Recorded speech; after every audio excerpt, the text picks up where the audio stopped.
My name is Stan Hoyt, Stanley C. Hoyt.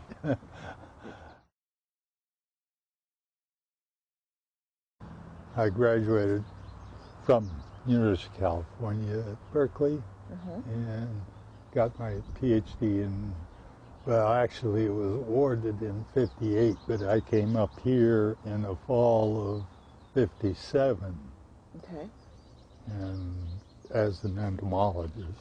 And Archie Van Doren became superintendent after Overly died. And Archie was in charge, and Horace Telford was chair of the Department of Entomology. And who had the most say in hiring me, I don't know, except that I was interviewed by Horace Telford in Portland in June of that year. We had a meeting there. I remember the panic I went through because my major professor, Harold Madsen, University of California, said, "Oh, they want you in October," but he said, "They'll never hold you to that."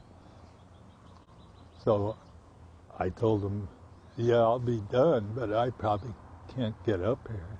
And he said, "Well, we're going to expect you here October 1st. I hadn't finished my research, much less written my thesis. I've started probably 16, 17 hours a day for a couple of months, and I actually got here October 11th, thesis completed. Wow. Good. For 25 years, I was an entomologist.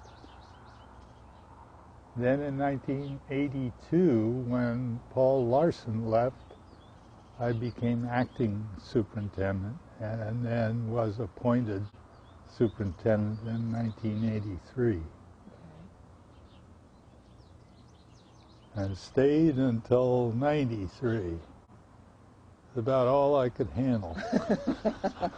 Being superintendent at a time when budgets were in trouble, not fun. Regulations were coming down from state and federal, and it was a different time. Well, I once gave a talk after I retired, at the time I retired, on the changes that occurred over the period of time I was here, and I was amazed at how much change there was in the industry. I mean, it was dramatic in almost all aspects of the industry. I mean, just little things like we went from picking into wooden boxes to bulk bins, and all of the handling changes that went on with that, and the old lines for handling fruit to the modern ones, from a lot of hand thinning to chemical thinning, and from wine saps being a fairly major variety to being almost totally gone because of things like controlled atmosphere storage changed the structure of the industry. Insect-wise, the first problems I worked on was actually codling moth resistance to DDT.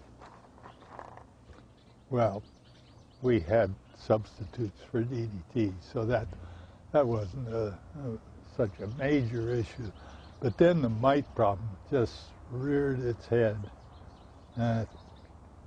That was our one fairly big success, was that we actually got a biological control program. Well, we called it integrated because we were integrating the biological control of mites with chemical control of the other insect pests, which was sort of the forerunner of pest management. And that was in the 60s. I don't know what growers' attitudes are now. When I first proposed this integrated control, they kind of laughed. You know, Yeah.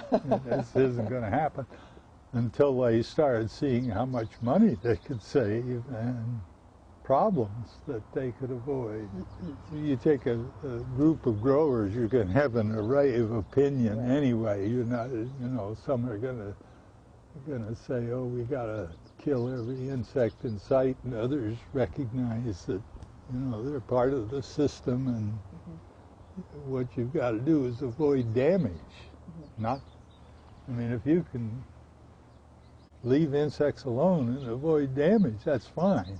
Of course, there's some insects you just cannot do that with, so you still have to control some. One thing I was going to say is, you know, this place was established by act of the legislature, state legislature, in I think 1937. I think that's the right year. I think that's, And that was basically associated with lead arsenate residues on fruit.